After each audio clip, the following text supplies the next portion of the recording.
Hey guys! Today I'm actually doing a Mommy Monday on a Monday, which doesn't really happen that often anymore. I had something exciting to share with you guys, and it's kind of important. So if you haven't already guessed by the title of this video, I'm pregnant again, and I'm so happy. I'm so excited. I feel like crap right now, and I have been feeling this way for the last couple of weeks, but it's all good. It's I'm told that it's the sign of a healthy pregnancy, so it's all for a good cause. But I'm definitely really excited and really happy, and I can't believe that I'm doing pregnancy vlogs again. Like, that's insane. My symptoms are, like I said, nausea. I've been feeling so nauseous the last like couple of weeks. Yesterday in particular was a really hard day for me.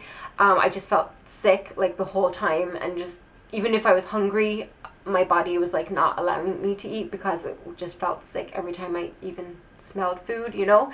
So that's been tough, and I feel like it's worse than last time, but I don't know if that's just me kind of making that up or forgetting. You know how you kind of block stuff out that's bad. The other thing is the fatigue, the tiredness. So I know that people are always like, oh, in your first trimester you're going to be so fatigued because you're actually like making the placenta. It's like almost the most important part of the pregnancy is the beginning, even though you're not showing or anything.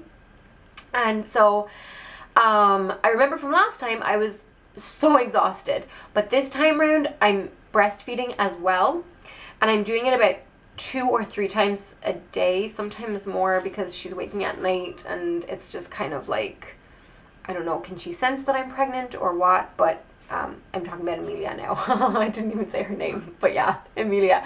I don't know if she can sense that I'm pregnant or not, but she's just been waking in the night, so it's probably a little bit more than that. But yeah, so I'm completely exhausted, like so fatigued. All I want to do is sleep, and it's just so draining. But I'm hoping to wean her by her birthday, so and then by her birthday I'll be into the 2nd trimester anyway, so hopefully I'll get my energy back. But it has been tough. So I think those are the, oh, and the acne. So I got pregnancy acne or hormonal acne last time around, but I got it a little bit later.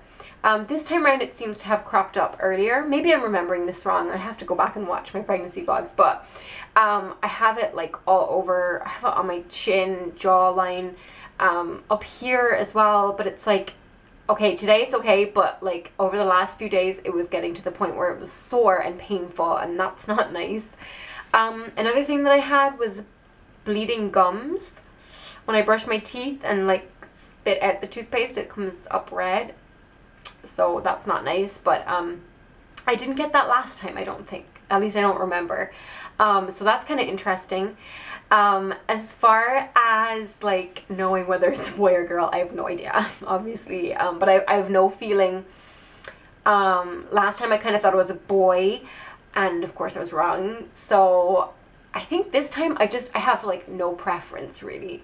Of course I think that it would be nice if Jonathan got, you know, to experience having a son, but then at the same time I don't know if I would be ready to have a son. Like I don't know the first thing about boys, so I don't know, I have no idea. I honestly would be happy with both, and I mean that like wholeheartedly. When I first found out I was pregnant like 3 weeks ago, I didn't care. I was just like, I'm gonna love whoever this is so much, and it was just so emotional. I could not believe that I was pregnant. Like I just could not. After that negative test, I couldn't believe it.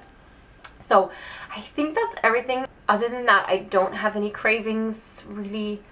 I've kind of been craving like healthy foods and fruit and stuff like that instead of like unhealthy foods, but I've been having days where I feel like so nauseous that I can't even eat, or days that I'm like starving and I'm like ravenous. So that's kind of, oh, it's like all over the place.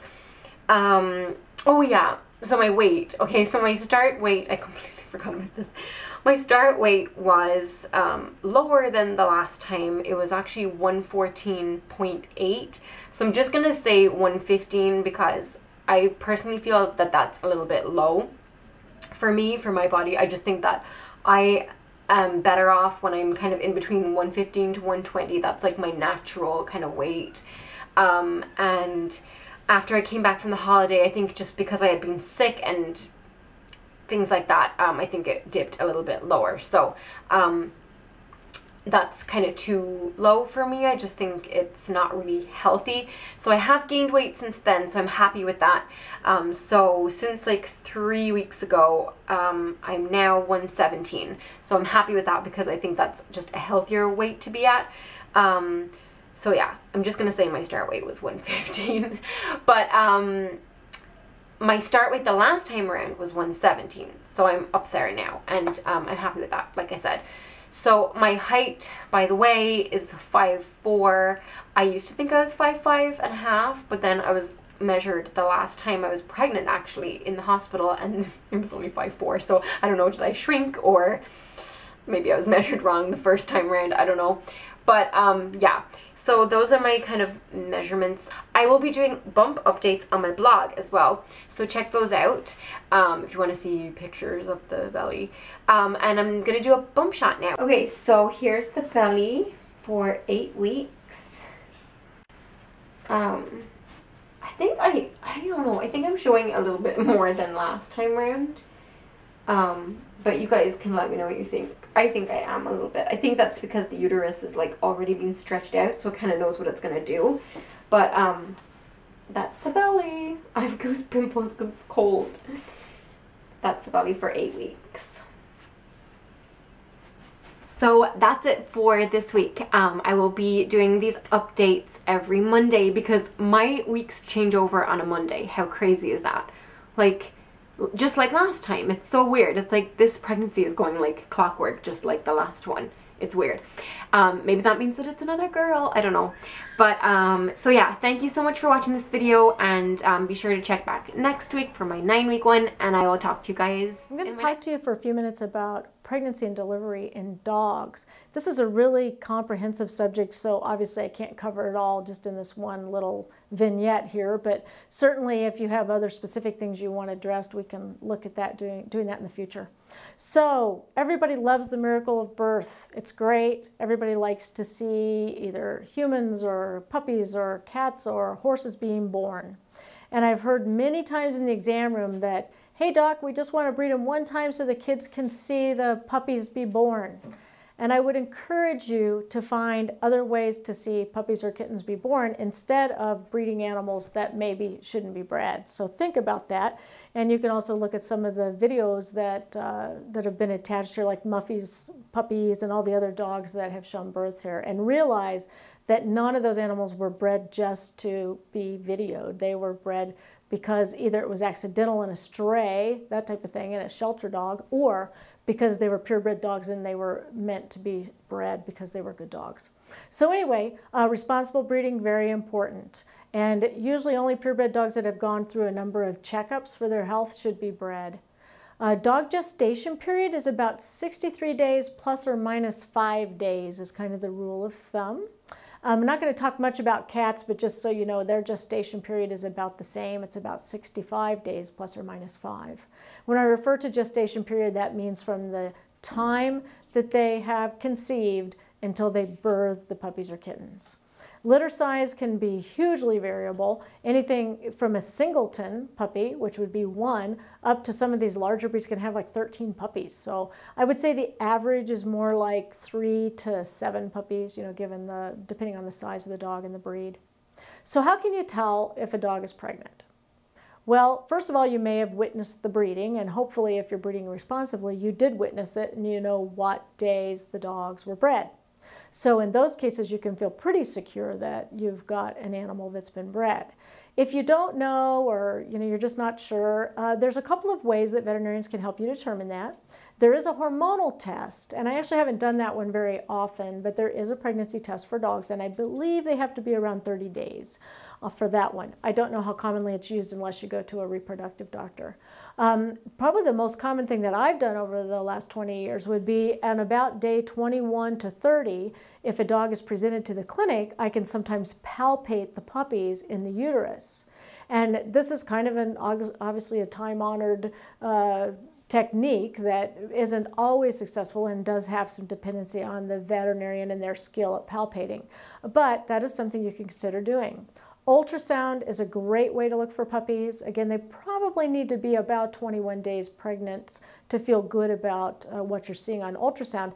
However, that's a great tool because you can see how many puppies and how large they are. So that's a good way to do it. We can also x-ray dogs to see if they're pregnant, and they usually have to be at least 45 days so that we can see some skeletal structures of the puppies. Before that time, the bone isn't calcified, and so you can't really see the puppies. But that can also be valuable in trying to determine how many puppies are present and how large they are.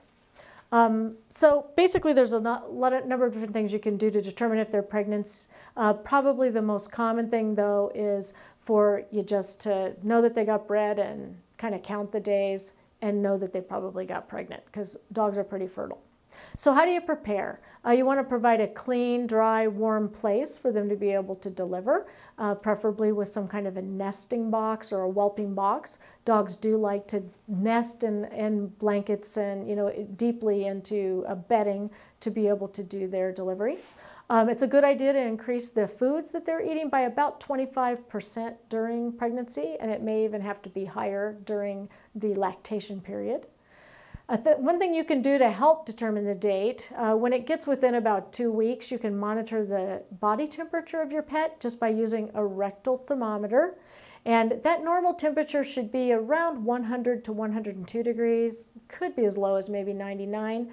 But right before whelping, usually within 24 hours of whelping, that temperature will drop to about 96, 97 degrees. And so that can be a good indicator that the birth is impending. So how do you know if you need to involve a veterinarian in the birth of puppies? Most deliveries are uneventful, so that's the good news. Usually vets don't have to get involved. But if you see, before the day of delivery, if you're seeing abnormal discharge or maybe signs of illness in a dog, won't eat, won't drink, lethargic, that type of thing, that would be a reason to take them in. If the temperature has dropped and you're already beyond the 65 days and that temperature has dropped and it's been more than 48 hours, that might be a reason to have the dog checked out. If you see a pet that's actively pushing for more than 30 minutes and they haven't produced a puppy, you need to call the vet or get right to an emergency clinic.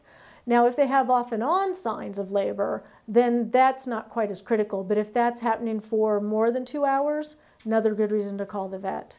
More than 4 hours between puppies if you know for sure that there are more to come. Now, sometimes there can be big lapses there, but certainly if the dog is showing any indication that she's in discomfort and hasn't produced a puppy within 4 hours, then I would call the vet. Also, if there's a birth sac visible, but it's not continued to advance, so the puppy's not coming out, that would definitely be an emergency. So after the birth, any signs of illness in that first 24, 48-hour period or even up to a week, puppies can fade very quickly. So if you notice that one isn't nursing, they're very susceptible to hypothermia, which is being too cold, and to hypoglycemia. So that is a definite emergency. Need to see a vet ASAP if you see any signs like that in a puppy. With the bitch or the dog that has delivered, then a lack of appetite, depression, vomiting, diarrhea, swollen or painful mammary glands, you know, they can get mastitis, or any kind of a discharge that's lasting more than 2 weeks, or if you notice that that discharge is off color, like if it's yellow or green. A lot of things that could be covered in this topic, so we'll get back to you with more information.